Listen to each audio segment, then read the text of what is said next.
Don't forget to leave a like and subscribe to the Fellowship of Joy YouTube channel, and check out our website, Fellowshipofjoy.ca.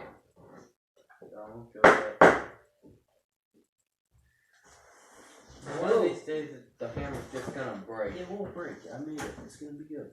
Anyways, I'm Pastor Doug. This is our host, Rowan. Welcome to a moment of joy. Tonight, what are we reading? The second part of Judges chapter 9, beginning in verse 22, if you're reading along at home.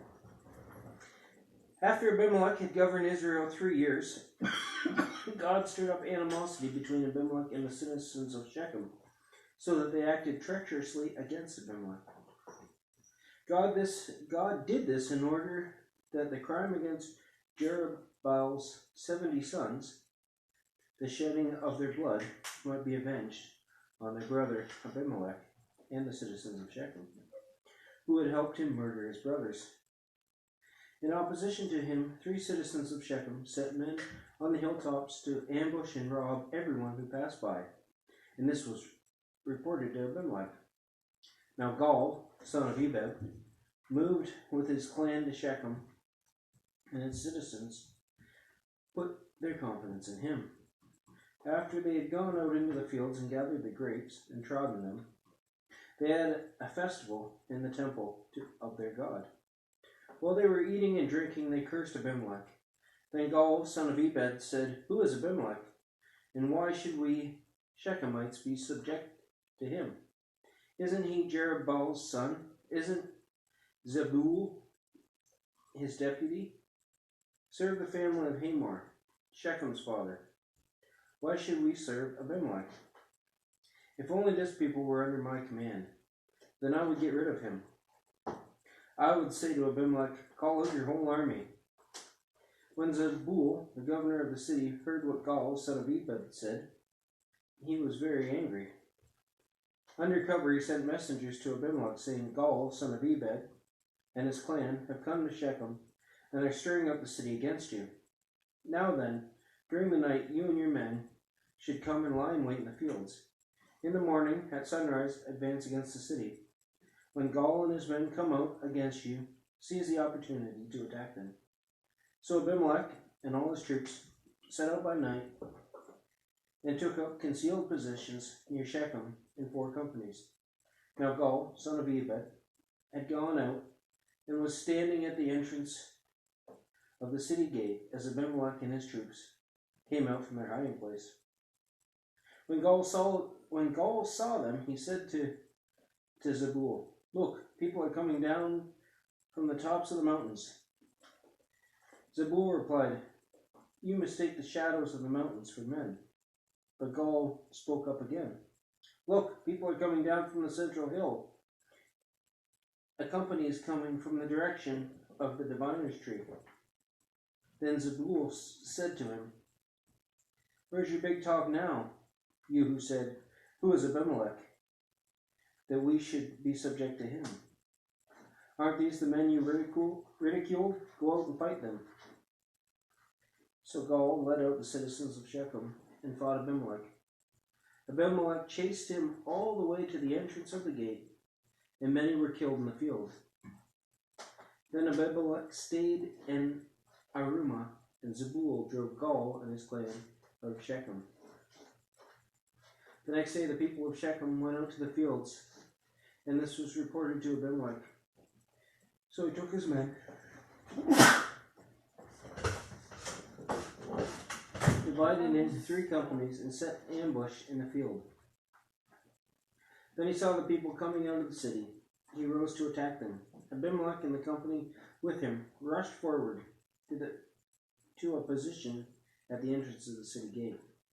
Then 2 companies attacked those in the field and struck them down. All that day Abimelech pressed his attack against the city until he captured it and killed its people. Then he destroyed the city and scattered salt all over it. On hearing this, the citizens in the tower of Shechem went into the stronghold of the temple of El-Bereth. When Abimelech heard that they had assembled there, he and all his men went up Mount Zalmon He took an axe, cut off some branches, which he lifted to his shoulders. He ordered his men with him, "Quick, do what you have seen me do." So all the men cut branches and followed Abimelech. They piled them against the stronghold and set it on fire with the people inside. So all the people in the tower of Shechem, about 1,000 men and women, also died. Next, Abimelech went to Thebez and besieged it and captured it. Inside the city, however, was a strong tower, to which all the men and women, all the people of the city had fled. They locked themselves in and climbed up on the tower roof. Abimelech went to the tower and attacked it. But as he approached the entrance of the tower to set it on fire, a woman dropped an upper millstone on his head and cracked his skull. Hurriedly he called to his armor-bearer, "Draw your sword and kill me, so that they can't say a woman has killed him." So his servant ran him through and he died. When the Israelites saw that Abimelech was dead, they went home. Thus God repaid the wickedness that Abimelech had done to his father by murdering his 70 brothers. God also made the people of Shechem pay for all their wickedness. The curse of Jotham, son of Jerubbaal, came on them. Any questions? Yeah, why is it that most things just say men and women? What happened to the kids? They just didn't count them. A lot of times they didn't count women either, but at this point in time they did. But yeah, That's interesting. we're gonna assume there was kids too. Do you know why they put salt on? Why he put salt on the city after he killed everybody? No. It kills all the plants, so it just makes the whole land dead. So if I put salt in the garden right now, yeah, that would really annoy you. yes. I'll go do that right now. No, you don't. But, yeah, it'll kill the grass, so then the cattle would have nothing to eat, the sheep would have nothing to eat. He totally destroyed that land. So, anyways, is there any questions? No.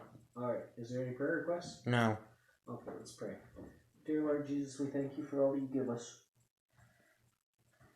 We thank you for your word, and we pray that we learn from it, even from the confusing parts. We love you, Lord Jesus. We pray for tomorrow, and we pray for tonight, and we honor you with all that we do. So we pray in Lord Jesus Christ's name. Amen. So we'll see you tomorrow morning at 10 a.m. here at 175 Queen Street for Fellowship of Joy, or we'll see you here live at 8:30 for another moment of joy tomorrow evening. All right, bye-bye.